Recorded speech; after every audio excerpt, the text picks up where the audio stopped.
उपस्थित सभी माताओं बहनों बुजुर्गों और दोस्तों को आप सभी को जय भीम, जय आसिफ अली, जय फातिमा शेख, जय भगत सिंह। सर्वप्रथम आप सभी को त्याग की मूर्ति, बलिदान की मूर्ति आदरणीय माननीय रमाबाई जी के जन्म उत्सव की हार्दिक शुभकामनाएं। लेकिन साथियों, क्रांतिकारी साथियों, केवल और केवल बधाई देने से, रंगमंच सजाने से काम चलने वाला बिल्कुल नहीं है। हमें जितने भी महापुरुष हमारे हुए हैं उनके जन्मदिनों पर उनके कार्यशैली से सीखना होगा, उनके विचारों से हमें सीखना होगा और यह जान करके जो वो हमारे जीवन में उतारने के लिए हमें प्रेरणा देकर गए हैं, किताबें लिखकर गए हैं, उनको पढ़ना होगा साथियों। रमाबाई,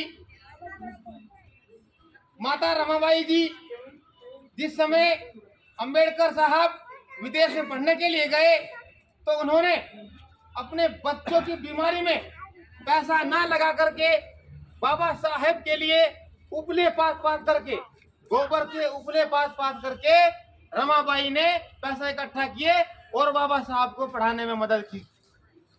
आज अगर हम यहाँ पर मौजूद हैं और अच्छे मंच में मिल रहे हैं, संविधान के रास्ते से हम अपने जीवन को सफल बना रहे हैं, ये ऐसे ही महापुरुष उन लोगों की देन है जो हम उनके अधिकारों दिए हुए का हम प्रयोग कर रहे हैं। बाबा साहब भीमराव अम्बेडकर जी ने एक किताब लिखी है, उसका नाम है thoughts of Pakistan. Thoughts of Pakistan में रमाबाई को समर्पित करते हुए यह किताब बाबा साहब ने रमाबाई को समर्पित की और कहा कि धैर्य रखने वाली, सुशील और मानवता की पुजारन यदि ये ऐसे विचारों की मेरी पत्नी ना होती तो शायद मैं आज इस मुकाम पर ना होता। ये बाबा साहब ने खुद अपनी किताब थॉट्स ऑफ पाकिस्तान में लिखा है। और साथियों, ये बात सत्य भी है, अगर उनकी पत्नी रमाबाई जी माता उनको सहयोग ना करती तो बाबा साहब भीमराव अम्बेडकर विदेश में जाकर के पढ़ाई ना करते और हमें संविधान ना मिलता।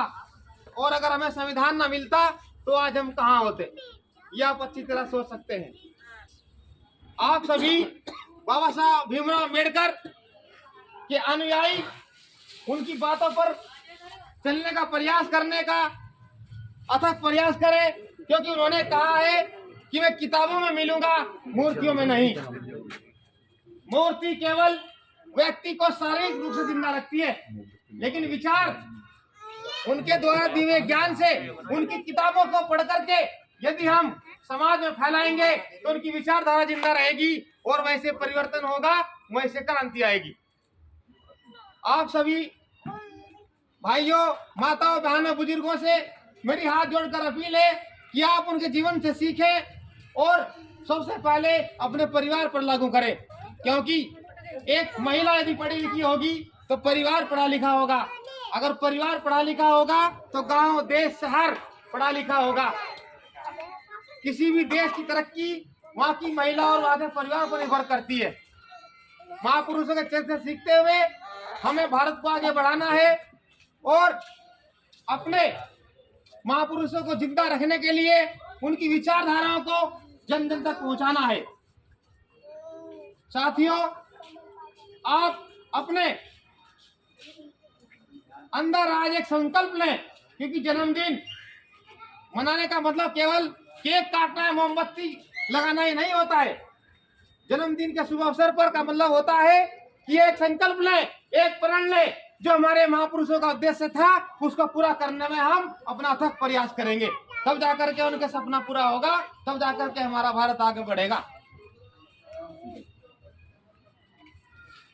हे मेरे देश के लोगों, बाहर आओ मकानों से, बाहर आओ मकानों से, जंग लड़ो हालातों से, जंग लड़ो हालातों से।